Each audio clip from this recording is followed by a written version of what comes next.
headliner, is one half of the podcast called The Movie Jerks. It is my favorite podcast, and he is one of my favorite people off stage and on. Please put your hands together for your headliner, Mr. Shawn Gramiak!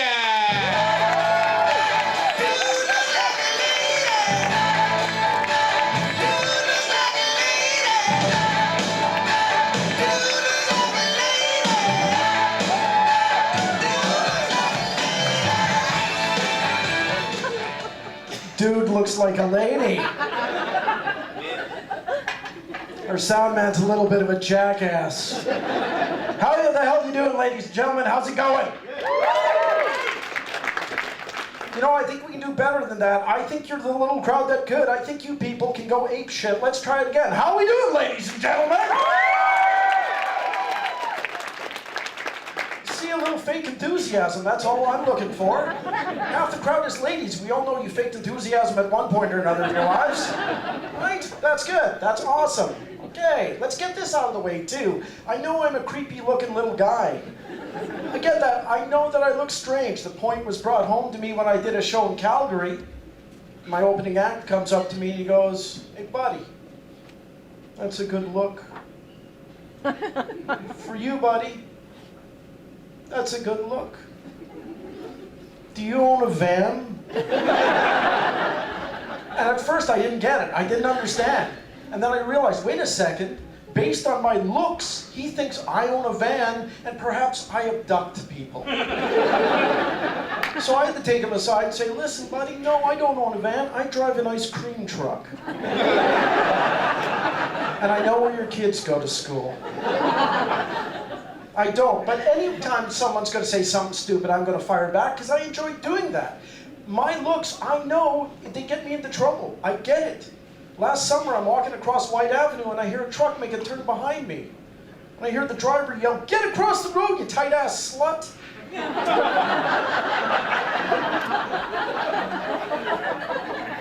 So of course I'm thinking, holy crap, these jeans make my butt look small? Like who, honestly, who is taking this home at the end of the night? How many beers do you have to down to take this home? 4 on average, it turns out.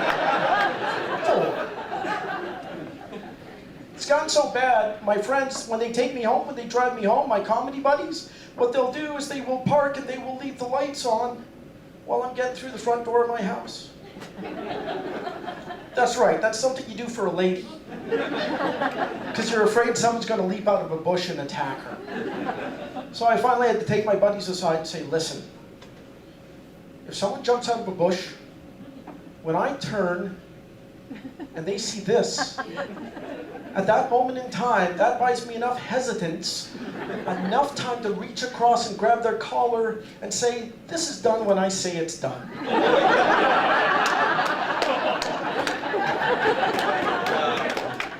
I love you as a crowd. I will tell you that right now. I love you as a crowd. Sometimes we're in front of crowds who aren't very nice. Any folks in here from Fort McMurray? Nothing wrong with the Mac. Nothing wrong with it at all. But it was the first place I ever did a show and had a drunken truck driver come up to me after the show and go, "You suck balls." And I was like, did we go to college together? Just seems like a very private thing to know. What can you say? The only thing that I have some slight problem with are the number of older people who are driving vehicles who are like way too big for them. No, you know it's true. You've seen this. You've seen this already. You know, you're whipping down the highway and someone whips by you in like a Winnebago the size of a Greyhound bus, and you realize the person driving it is like 102. That can't be safe. And again, crossing White Ave, SUV makes a turn. Me and a total stranger in the intersection nearly go up for a hood ride. And this is the thing, if it was a young driver, I would have just hammered on the hood and went, "What the?" And then the driver would have got out, and words would have got exchanged, and the situation would have got resolved somehow. But if it's an old person driving, you hammer on the hood and you go, "What the?" They panic and hit the gas and run you over.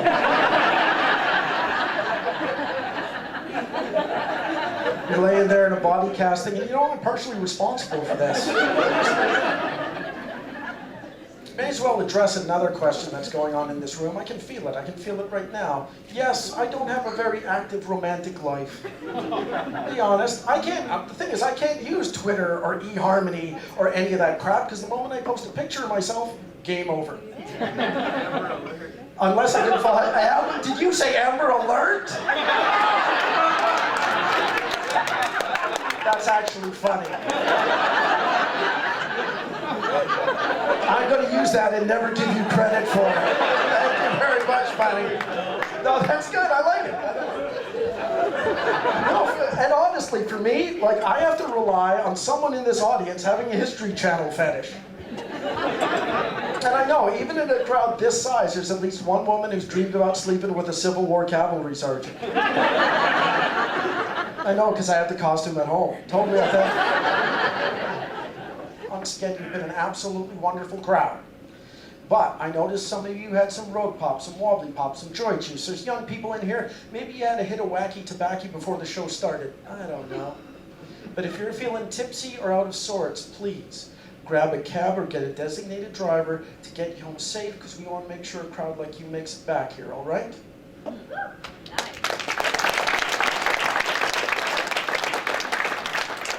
That's a very traditionally Edmontonian response. Long hang time, then a couple guilt claps, and the rest of you chime in. And I understand it. I know that a lot of you support what I'm saying, but a lot of you are also sitting back there saying things like, "Quit preaching to me, you smelly bong-smoking hippie." This is Sunday night. I'm going to down a 2-4, wash it back with a 26er Jaeger. Then I'm heading over to Hudson's and I will punch the first bouncer I see in the face. And then I'll hike up my bra straps and go in for another drink. The reason I'm serious about this, kids, is I had a really good friend who got nailed for driving while impaired. And the cops took him down to the cop shop and they rolled out the breathalyzer. And my friend's blood alcohol content was so high, I kid you not, this guy actually blew 3 police officers.